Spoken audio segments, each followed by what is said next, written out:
ఈ సంఘటన 1819లో జరిగింది. ఒక స్పానిష్ షిప్ శాంటాల్మో సముద్రంలో ప్రయాణిస్తుంది. ఆ షిప్ లో 644 మంది ఉన్నారు. కెప్టెన్ కూడా ఉన్నాడు. కానీ ఏం జరిగిందో ఏంటో తెలీదు. అకస్మాత్తుగా షిప్ నీళ్లలో మునిగిపోయింది. అందులో ఉన్న 644 మంది కూడా నీళ్లలో మునిగిపోయారు. అయితే వాళ్ళంతా ఎక్కడికి వెళ్లిపోయారో ఎవరికీ తెలీదు. ఇప్పటికీ ఆ రహస్యం అలాగే మిగిలిపోయింది. ప్రపంచంలో టెక్నాలజీ పెరిగిన కొద్దీ ఇలా సముద్రంలో మునిగిపోయిన ఎన్నో షిప్ల శిథిలాలను సైంటిస్టులు కనిపెట్టారు. కానీ ఒక్క షిప్ గురించి మాత్రం ఎవరూ తెలుసుకోలేకపోయారు. అలాగే రీసెంట్గా 2022లో కూడా వైకింగ్ పోలారిస్ అనే మోడర్న్ క్రూయిజ్ షిప్ ఈ ప్రాంతంలోనే ప్రమాదానికి గురైంది. అయితే ఇక్కడ ఇంట్రెస్టింగ్ విషయం ఏంటంటే, ఎక్కడైతే స్పానిష్ షిప్ మునిగిపోయిందో అక్కడే ఈ క్రూజ్ షిప్ కూడా ప్రమాదానికి గురైంది. దాదాపు 2 సెంచరీల తర్వాత అదే విధమైన సంఘటన మళ్లీ జరగడంతో అంతా ఇప్పుడు ఆలోచనలో పడ్డారు. అసలు నిజంగా ఈ 2 సంఘటనలకు ఏదైనా సంబంధం ఉందా? ఉంటే ఎటువంటి సంబంధం? అసలు ఈ ప్రమాదాల వెనుక దాగి ఉన్న సీక్రెట్ ఏంటి? ఇవన్నీ ఇప్పుడు అందరికీ వస్తున్న డౌట్స్. మీకు కూడా సేమ్ డౌట్ కదా? సో ఆ డౌట్ ని క్లారిఫై చేసుకుందాం పదండి. ఈ ప్రమాదాల గురించి చెప్పే ముందు ఈ సముద్రం గురించి కాస్త చెప్పుకోవాలి. నిజంగా ఇదొక భయంకరమైన సముద్రం. అత్యంత లోతు, అత్యంత ప్రమాదకరమైన సముద్రం. దీని మీద నుంచి దాటడం కత్తి మీద సాము లాంటిది. ఇంతకీ ఆ సముద్రం పేరు మీకు చెప్పలేదు కదా? దక్షిణ మహాసముద్రం. ఈ సముద్రం ఎప్పుడూ అత్యంత చల్లని ప్రాంతంగా ఉంటుంది. చల్లని గాలులు, మంచు పలకలు ఎప్పుడు ఇక్కడ దర్శనమిస్తాయి. ఈ సముద్రం ఈ భూమిపై ఉన్న అత్యంత డేంజరస్ ఓషియన్. ఇది దాదాపుగా 34 మిలియన్ సంవత్సరాల క్రితం ఏర్పడింది. సాధారణంగా సముద్రాలను కూడా ఆక్రమించాలని చాలామంది చూస్తూ ఉంటారు. కానీ ఈ సముద్రాన్ని ఎవరూ జయించలేకపోయారు. ఎందుకంటే ఇది అంటార్కిటికా దగ్గర ఉన్న సముద్రం. అందుకే అంటార్కిటికా మహాసముద్రం అయింది. ఇక్కడున్నంత చల్లదనం మరెక్కడా ఉండదు. దీన్ని జయించాలన్నది కాదు, అట్లీస్ట్ అక్కడకు వెళ్లాలని కూడా ఎవ్వరూ అనుకోరు. ఈ మధ్యకాలంలో కొంతమంది వెళ్లారు కూడా. అయినా కూడా ఈ సముద్రం మిస్టీరియస్ గానే ఉంది. దీని లొకేషన్ దక్షిణార్ధగోళానికి 60 డిగ్రీల అక్షాంశ దిగువన ఉంది. ఇంకా క్లియర్గా చెప్పాలంటే ఈ సముద్రం పసిఫిక్ మహాసముద్రం, అట్లాంటిక్ మహాసముద్రం, హిందూ మహాసముద్రానికి దక్షిణాన, అలాగే అంటార్కిటికా ఖండానికి చుట్టూ ఉన్న జల ప్రాంతం. ఈ దక్షిణ మహాసముద్రం సైంటిస్టులకు, ఎక్స్ప్లోరర్లకు ప్యాషనేట్ గా మారిపోయింది. అక్కడున్న మిస్టరీస్ ని ఛేదించడానికి అటెన్షన్ ఎక్కువైంది. అంతేకాదు ఈ ప్రాంతం ఉత్తర దక్షిణ అమెరికా మధ్య ఉన్న డ్రాక్ ప్యాసేజ్. ఈ ప్రాంతంలో ప్రయాణించడం అంత ఈజీ అయితే కాదు. భయానకమైన వాతావరణం ఇక్కడ ఉంటుంది. అందుకే సైంటిస్టులు, explorers geographical conditions, dangerous climates పై పరిశోధన చేస్తున్నారు. ఈ సముద్రం దక్షిణం వైపు నుంచి తూర్పు వైపు వరకు దాదాపుగా 20.3 మిలియన్ స్క్వేర్ కిలోమీటర్ల వరకు విస్తరించి ఉంది.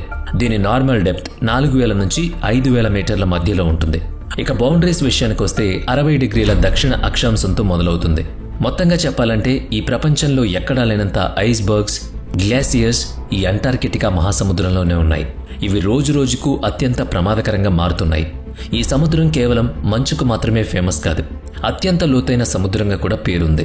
అందుకే దీన్ని డేంజరస్ ఓషియన్ అని కూడా పిలుస్తారు. అంతేకాకుండా ఇక్కడ క్లైమేట్ ఎప్పుడు ఎలా ఉంటుందో ఎవరు ఊహించలేరు. అప్పటికప్పుడు క్లైమేట్ మారిపోతుంది. ఇక్కడ వీచే గాలులు అత్యంత వేగంగా వీస్తాయి. అందుకే అలలు కూడా చాలా ఎక్కువ పైకి ఎగిసిపడతాయి. ఒక రకంగా చెప్పాలంటే రాకాసి అలలు. పెద్ద పెద్ద తుఫాన్లకు ఈ గాలులు కారణమవుతాయి. ఇలాంటి టైంలో ఇక్కడ ఏ ఓడ ఉన్నా మునిగిపోవాల్సిందే. అందుకే ఇక్కడికి రావడానికి ఎవరూ ఎక్కువగా ఇష్టపడరు. ఎందుకు ఇష్టపడతారు చెప్పండి? ఈ అలలను చూస్తుంటేనే మన గుండె ఆగిపోతుంది. మరి నిజంగా అక్కడ లైవ్లో ఉంటే టూ డేంజరస్ సిచ్యువేషన్ కదా. ఇక్కడ టెంపరేచర్ ఎప్పటికప్పుడు పడిపోతుంది. ఎప్పుడు అక్కడ 0 డిగ్రీస్ కంటే తక్కువే నమోదవుతుంది. హ్యూమన్ లైఫ్కి ఇది చాలా ఛాలెంజింగ్ మూమెంట్. ఇక్కడుండే భయానకమైన వాతావరణం వల్ల ఇక్కడ ఎవ్వరూ జీవించలేరు. లేదంటే ఎప్పుడో మనుషులు వాళ్ళ స్వార్థం కోసం దీన్ని కూడా నాశనం చేసి ఉండేవారు. అలాగే ఇక్కడ ప్రవహించే నీరు అన్ని సముద్రాల కంటే చాలా స్పీడ్గా ఉంటుంది. ఎంతటి స్పీడ్లో ఓడలు ఈ నీటిపై ఎలా వెళ్లగలవో మీరే ఊహించండి. ఇక ఈ సదరన్ ఓషియన్ ఎంతటి ప్రమాదకరమైందో ఇప్పటి వరకు మీకు నేను చెప్పాను కదా. ఇప్పుడు దీని ఉపయోగాలేంటో చెప్పుకుందాం. ఈ సదరన్ మహాసముద్రం ఈ ప్రపంచంలో ఒక ముఖ్యమైన పాత్ర పోషిస్తోంది. ముఖ్యంగా వాతావరణం స్టెబుల్గా ఉండడంలో దీనిది ముఖ్య పాత్ర. అలాగే గ్లోబల్ వార్మింగ్ కంట్రోల్లో ఉండడానికి ఇది చాలా బాగా ఉపయోగపడుతుంది.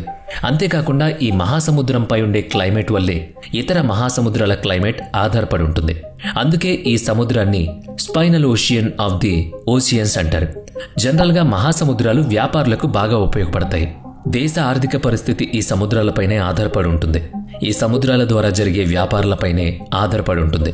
కానీ ఈ సదరన్ ఓషియన్ పై మాత్రం కాదు. ఎందుకంటే ఇక్కడకు మర్చెంట్ షిప్లే కాదు, మనుషులు రావడానికి కూడా భయపడతారు. ఇక్కడ వాతావరణం ఎప్పుడు ఎలా ఉంటుందో ఎవరికీ తెలియదు కాబట్టి. వేగంగా వీచే గాలులు, పైకి ఎగిసిపడే అలలు, విపరీతమైన -డిగ్రీ చలి, ఇవన్నీ కూడా ప్రయాణాన్ని సాఫీగా సాగనివ్వవు, ప్రమాదకరంగా ఇట్టే మార్చేస్తాయి. అలాంటప్పుడు ఈ సముద్రంపై ఎవరైనా సర్ఫేస్ చేయాలని అనుకుంటారా? ఈ భూమిపై ఇలాగే గ్లోబల్ వార్మింగ్ పెరిగిపోతుంటే ఈ మహాసముద్రంపై తీవ్రమైన ఎఫెక్ట్ పడుతుందని సైంటిస్టులు కంగారు పడుతున్నారు. క్లైమేట్ చేంజ్తో అక్కడ మంచు కూడా నెమ్మదిగా కరిగిపోతోంది.